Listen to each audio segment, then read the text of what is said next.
It is 8 o'clock on your Sunday morning. We're taking a live look out from the boss's office here just over Spear and Logan. Few clouds out in the sky, but we're seeing that blue peak through. We are dealing with some fog as well. Thank you so much for joining us this morning. I'm Erica Lopez.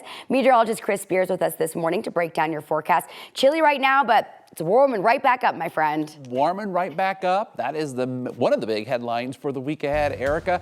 Right now in the short term, we have a little fog out there. I'll show you that here in a minute. A cutoff low is going to move over the state tonight, so that is one thing we're tracking here with your weather story. The warm weather for the week ahead. It'll be breezy at times. I want to show you a couple of cameras. This is from Pikes Peak. Some snow on the mountain, but can you see just right there in the corner? Hopefully you can see that. It's just this white layer, almost looks like the surface of an ocean or something like that. You can also see it here in this view from Horsetooth. That's fog. We have some areas of fog. It's locally dense. No advisories in effect. It'll be short-lived fog, but it is out there from northern Metro Denver up to about Greeley, between the Springs and Pueblo. We have some fog in the Steamboat Springs area as well.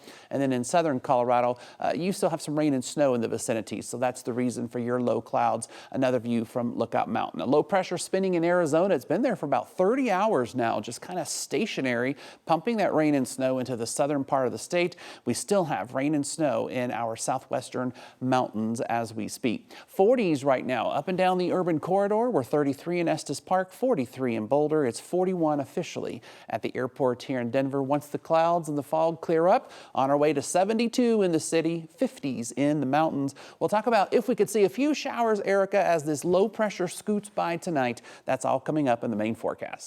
Chris, thank you so much. Right now, Denver police are looking for someone who shot and killed a man overnight. According to police, it happened in the area of East Colfax and Josephine Street.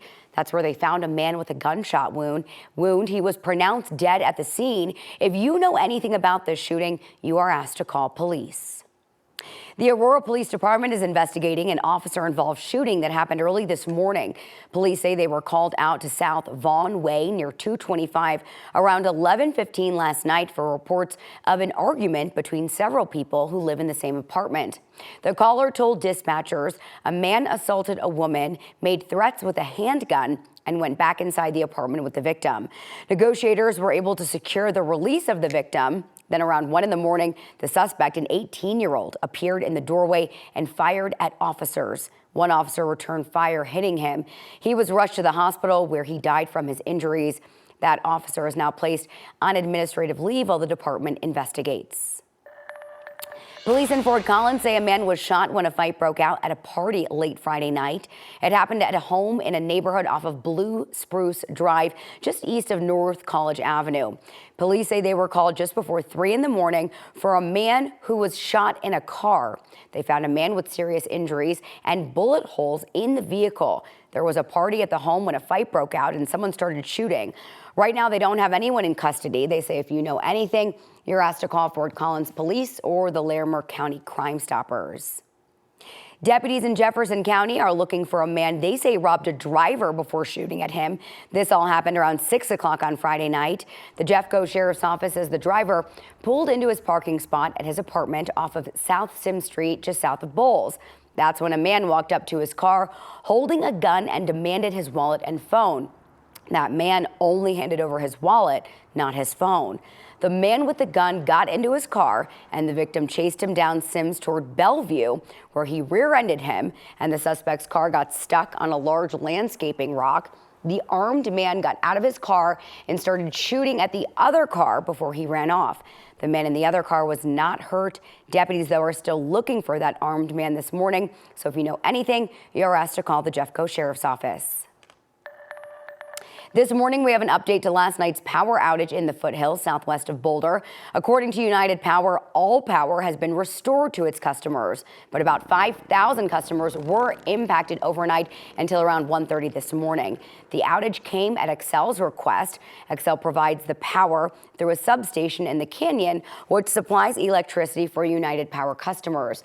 Xcel says the outage was necessary so that they could connect a three-way transmission switch that allows outages to be isolated instead of impacting the entire canyon.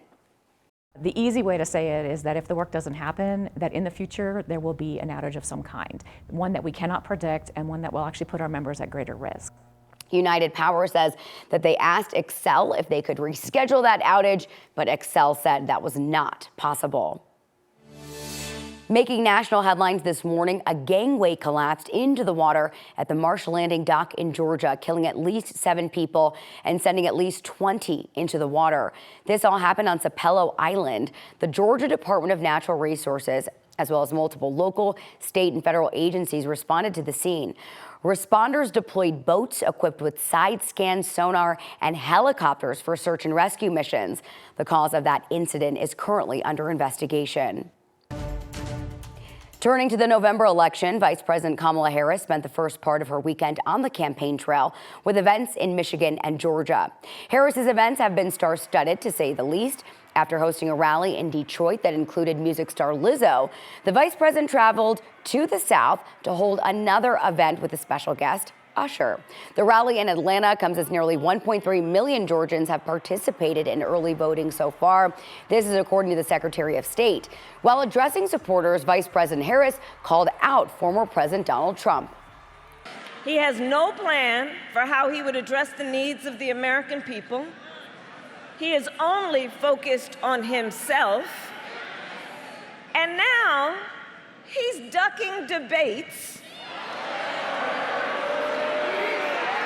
and canceling interviews because of exhaustion. On the other side of the campaign trail, former President Donald Trump returned to the battleground state of Pennsylvania. Trump used his time on stage to take aim at Vice President Kamala Harris, calling her the worst vice president. The former president also called for using a paper ballot system over electronic tabulation. We want paper ballots, we want voter ID, and we want proof of citizenship. And we're finished.